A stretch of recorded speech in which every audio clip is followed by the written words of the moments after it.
Welcome to BB Super Show. Nintendo news, let's playthroughs, and other stuff that you can use. Let's get this party started. Happy Halloween. Welcome everybody to another fantastic episode of BB Super Show. Plenty of stuff, so let's get this party started. Here's some gaming news bit. Yeah. The first bit of news I have is Pokemon Sun and Moon demo is out. I've been playing it. I beat the main part of it. It's pretty short. Very awesome music, very awesome graphics, very awesome gameplay. Really looking forward to the game. Anyways, once you beat it, do not delete it, because if you go back into the game, it continues on. There is time-based moments. One guy tells you to come back the next day and gives you some stuff. One tells you to come back in 11 days. One tells you to come back in 24 days. So it keeps you checking in on the game to collect some more items that you can transfer to the full game when it comes out. So very awesome. I thought it was going to be a quiet week in the news, and then Nintendo dropped the news last night of the Nintendo Switch. Their new system, formerly the codename NX. So fantastic system, as you can see, it looks very nice. Very nice colors. I like the flat black kind of color, not glossy. So we can see here she's playing a new Mario Brothers, Super Mario Brothers. It's like a Mario 64. Controller is very cool. You can put it together, so you can make it sort of like a full controller by snapping it together, or you can take it apart and put it on your tablet and play it on the go. You can see there she is playing Elder Scrolls. Legend of Zelda Breath of the Wild, we get to see a screenshot of a new boss. A boss from a previous game. I think it's Link's Awakening, if I'm correct. Correct me if I'm wrong. Very cool. It has got a headphone jack, Apple. And it's got this cool little folding stand. My first tablet, an Arcos 101, had that kind of stand. I love that stand. I still miss it on all my tablets. As you can see, it looks very nice sitting there. You just dock it in and just slide it right in there, and you can play it on your TV. Take the controllers apart. You got two controllers, one for you and one for your buddy. Play two players. You can slide it back onto the tablet and play yourself. And it looks like you can play it wirelessly, so you can play if you have buddies who have the game. It's very easily. You can just set it down, it'll automatically connect and wirelessly, and you can play multiplayer with a bunch of people in a room. So if each one of you have a Switch, you can play each other. We did see some games like Splatoon, Mario Kart, but they had new items or new characters in them, new levels. So it looks like they are bringing the games back out, but with a bunch of new content. And this game is going to be very friendly on playing games on the go with your friends and buddies and welcoming that. So here we again see it docked to the little docking station TV. There it is. It looks so nice. It just looks very high-tech and up-to-date compared to a lot of the stuff they've been doing in the past. It's very thin, as we can see. We don't know what the battery life is yet, but they're focusing on home console first. There is a shot of the new Mario game. Quick screenshot, looks like Mario 64 sort of game. And that is it. Pretty much everything that I know about it so far. We know it does take cartridges. The cartridges did look a little different than the cartridges we have seen on our 3DS and so on. So it probably uses its own special cartridges. We don't know any details yet. We know that it's got a cool little kickstand, as you can see. What else do we know? We know that it looks like it's very friendly, as in taking it apart and playing multiplayer. So very cool. I think his thing is going to be fantastic. Controllers look cool, slide in and out easily, and the way you hold it looks a little small, but I think you can easily get used to it. As in when you're playing it, taking it apart, playing it sideways, playing with players. Anyways, that is it for this week in gaming news. So let's continue on with the show. We'll be right back after these messages.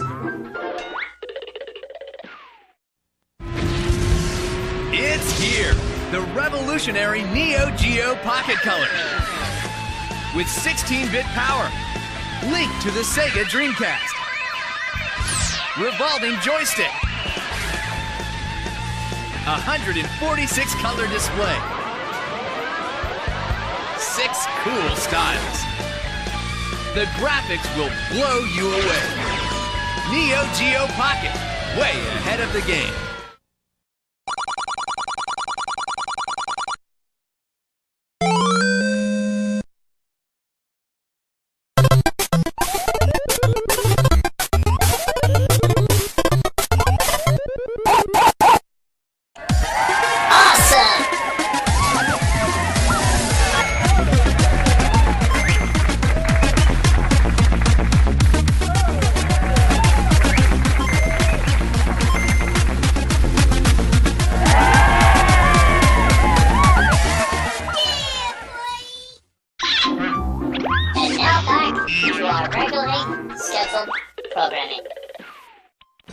SNK vs. Capcom, the match of the millennium of the Neo Geo Pocket Color.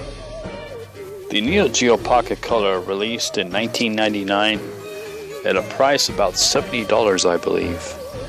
It was a 16-bit graphics, had a 2.7-inch display, resolution by 160 by 152, 146 colors on the screen, and it ran off of 2 AA batteries, which would give you 40 hours of gameplay, which was very good back then. The Neo Geo Pocket Color had a very successful launch, and it had one of the biggest launch games in history at the time of 14 launch titles. But the problem was it was going against Nintendo, and Nintendo at the time had Pokemon franchise just hit the markets, and there was big Pokemon craze. And on the horizon was the 32-bit Game Boy Advance for the next year after. So from the strong competition between Nintendo and Bandai's WonderSwan in Japan, it led to decline in sales in both of the regions. And SNK at the time was also having financial troubles from a year previously. And eventually, unfortunately, the company collapsed and was purchased by a pachinko company, an American pachinko company named Aruz, in January of 2000. Now, one of the fantastic games, and probably the best game on the system, in my opinion, is this SNK vs. Capcom Match of the Millennium. It just runs fantastic, and as you can see in the background, they did a beautiful job with the animations. You can see like signs moving things, little bats flying, or birds, we're going to call those, in the background on Ryu's level. And the graphics look really impressive for back then. You're comparing this to a Game Boy Color and everything. It had this 8-way directional clicky stick you see off to the left. It was fantastic. Very good for fighting games. You could, great for especially fighting games. You could feel it clicking. It was one of the best little joysticks ever, in my opinion, on a handheld. Very simple buttons, A and B, and that was it. And also had some built-in software. So if you didn't have a cartridge in and you turned it on, you got a calendar, you got a horoscope, and I believe you got an alarm clock is what the third thing was. I haven't turned it on in a while, I've done that part of it. But I remember the horoscope. It was a very basic horoscope. It would just basically give you a rating of stars or of how well your day was going for money, love, success, and things. And it was interesting. A little calendar built in, so quite a bit before the Nintendo DS did it. And they also had a little alarm clock, I believe. So it was fantastic. Fantastic little system. And as you can see, this game is really, really good. It's Capcom vs. SNK Match of the Millennium. And that's my favorite character right there. As you see, Hanamaru, if I pronounce his name right. And it just everything about it, it just looks very good. Music's good. The graphics on all SNK always stand out over the years. Everything from their old MVS, ABS, systems and arcade games to this Neo Geo Pocket Color. The disadvantages of the system, unfortunately, was it wasn't backlit. So you would have to just get perfect lighting and everything all the time. It had this mirrored background, which is really nice, but unfortunately, since it was a mirrored background, it also picked up reflections a lot. And I noticed the screen would scratch pretty easily. So there's quite a few people who scratch screens out there. Eventually, people found a way to install front-lit screens, and I think backlit screens also. One of my friends does that, Cliff, so he knows how to do all that stuff. I never had one, but I would love to have a front-lit or backlit screen on my Neo Geo Pocket Color. It makes things much easier to see. I would always use a little warm light. Now this is King of Fighters Round 2. Another fantastic game. They had quite a few fighting games that were fantastic on the system. Gals Fighters, another one.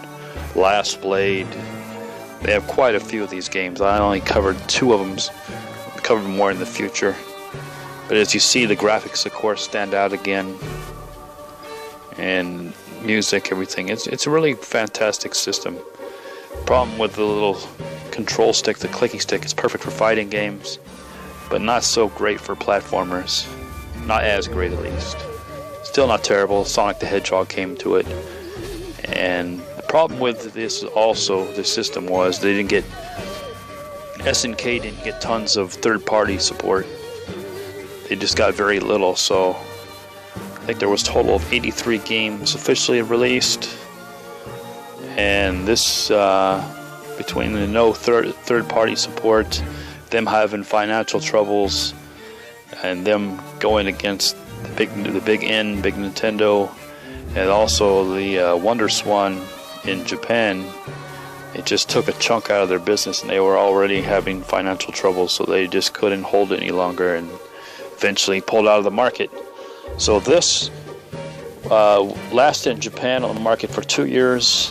In America, we had it for 10 months, and I didn't get mine, unfortunately, till after it went out, basically, and they started selling it at a discount. I think I bought it for about $60, and it came with about 5 games in time. And I picked up quite a few games afterward for this thing. I picked up Metal Slug 1 and 2, a bunch of different fighting games, Dive Alert. There's quite a few. Dive Alert's an RPG. Quite a few fantastic little games for the system. And you definitely could pick it up cheap. It's definitely worth picking up and owning one. You're just going to have to buy either a warm light, like those old ones you use for the Gameboy. They kind of run off their own batteries and shine down a light on it at nighttime, or just play it during the daytime. That's what I did. I got a warm light for mine. I think I modified a Gameboy one, and it worked just fine. As you see, this game's fantastic also. Not much movement in the backgrounds in this one. There wasn't on the other one really, except for like the lights and the signs and things. But on this game, as you see, it still looks fantastic. The graphics, characters always look really good on these games and all the Neo Geo Pocket Color fighting games. I would definitely check eBay. The prices may be a little higher nowadays because they weren't in huge numbers sold, and now the system's older since it's from 1999, so it may be hard to get, but definitely check it out. The games are pretty cheap usually. I find the games pretty cheap here and there, so definitely fantastic collection of games in the system, so definitely check it out. I have quite a few in my collection. I have about 40 plus games, so I have quite a few in there. They're all pretty fantastic. This King of Fighters Round 2 is a fantastic game. Gals Fighters is another one, so definitely check them all out. You can buy them pretty cheap. Anyways, that is it for this episode, showing off 2 games on the Neo Geo Pocket Color.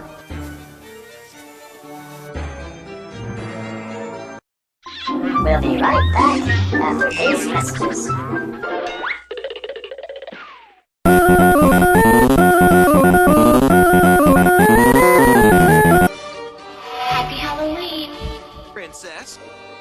And around the road, see a room full of zombies. Blam, blam, they all fall down.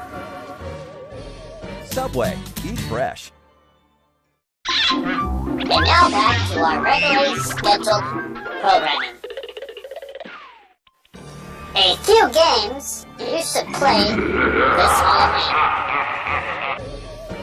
The Simpsons, Night of the Living Treehouse of Horror. Okay, the first game, The Simpsons Night of the Living Treehouse. Fantastic game on the Game Boy Color. I actually missed this back in the day, and I just started playing it, so I'm going to be playing this all the way up to Halloween and beating it. So basically it takes different episodes of just like the cartoon would, different things happen. This one, the first one, you start off with you're rescuing Santa's little helper who is trapped in the attic, but the lights are off in different rooms, so you have to find a circuit for the circuit breakers and replace them. So replace the circuit breaker. So the only tough part I noticed is you can't duck and shoot with the slingshot. So when there's things on the ground like rats coming at you and stuff, you have to basically lob it at them. So you have to be at the right angle, as you can see like there. There's my first circuit breaker there. So let me pop it in there. And it's really fun. Graphics are pretty good for a Game Boy Color game. Gameplay is a lot of fun actually. So I'm definitely going to beat this. I'm surprised I missed it after all these years. Because I've played many of them. Played on Nintendo, Super Nintendo, Genesis, Master System, original Game Boy Black and White, arcade. What else I'm forgetting? The Simpsons game on, I played it pretty much. You see spray painted on the back wall, El Barto. From the cartoons. They did a good job capturing everything. There's a rat. No, see, I lobbed it just right. Because I can't duck and shoot. You gotta watch out for those little dripping pipes of toxic water. There's the toxic fish. I think it's 3-eyed if I'm correct. I just got hit with toxic water. So as you see, fantastic game. Graphics look good. Music's good. Plays a little Simpson theme song basically. And they did a good job of everything. Capturing gameplay is where it excels in, I think. Did a good job. It's actually better than a lot of the other Simpson games I played in the past. The best of all of them, of course, is the arcade, but this one's pretty good. A little like platformer, finding all the circuit breakers, grabbing keys to get out of there and open up different doors. So this is definitely a fun game to play on this Halloween. This is my first game on the list. So definitely check it out if you'd like it, I think. This is The Simpsons Night of the Living Treehouse. Now let's get on with the second game on my Halloween list.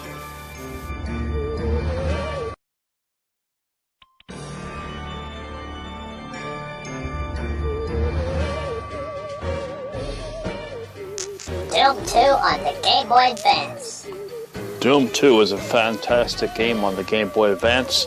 Tours Games of Australia developed Doom 2 for the Game Boy Advance, which was published by Activision.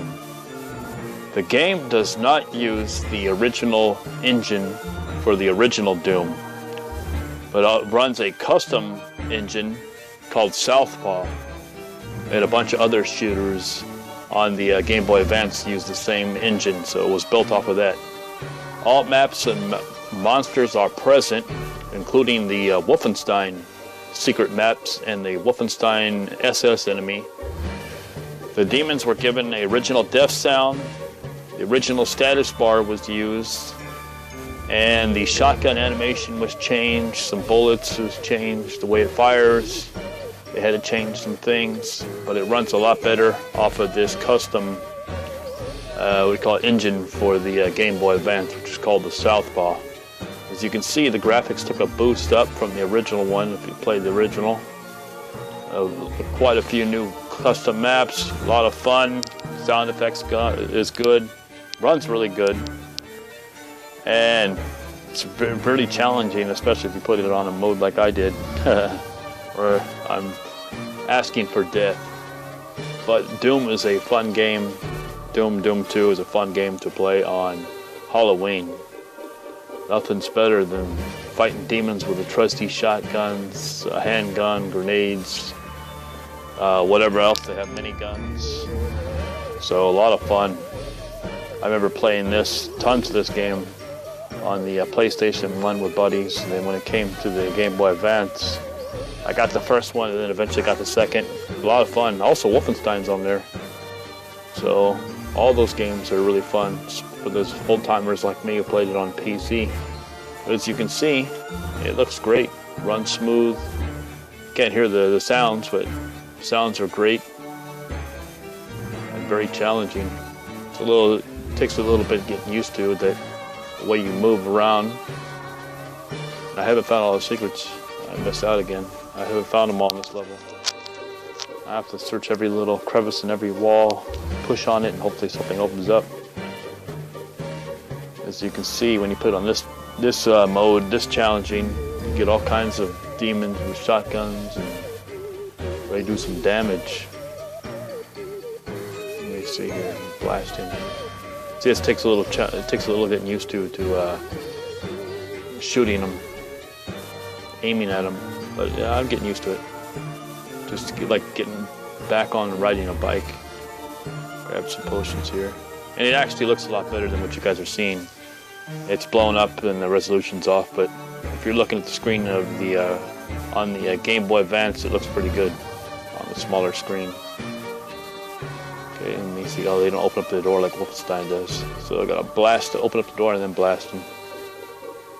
So as you can see, it looks overall looks really good though.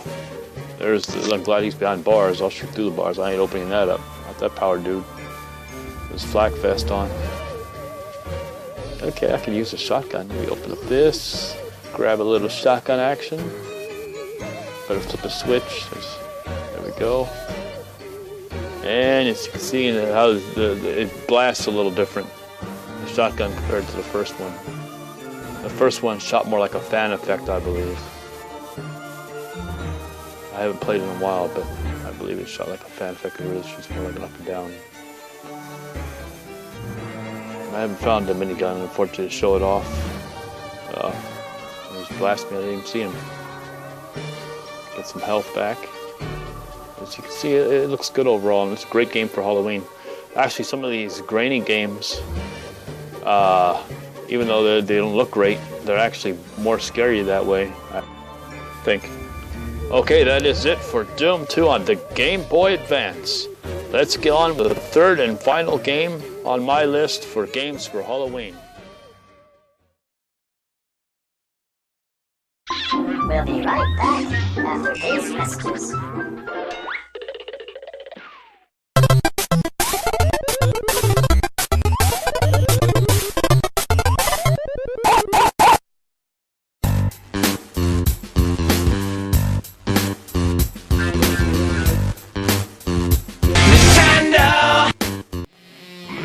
Dementium The Ward, a renegade kid game.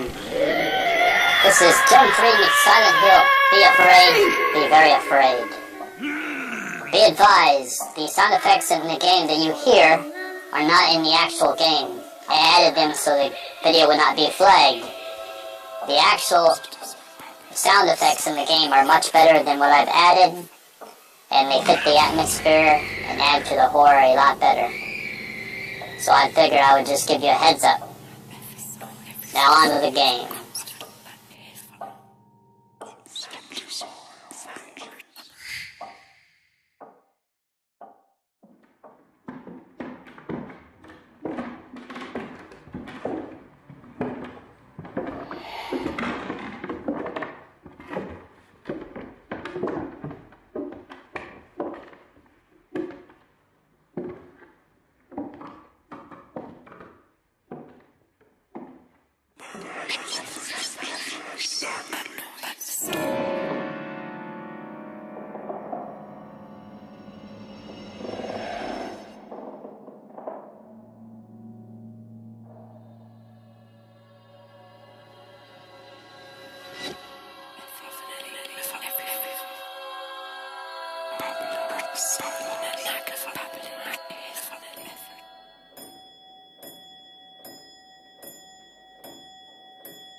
Thank you, my friend.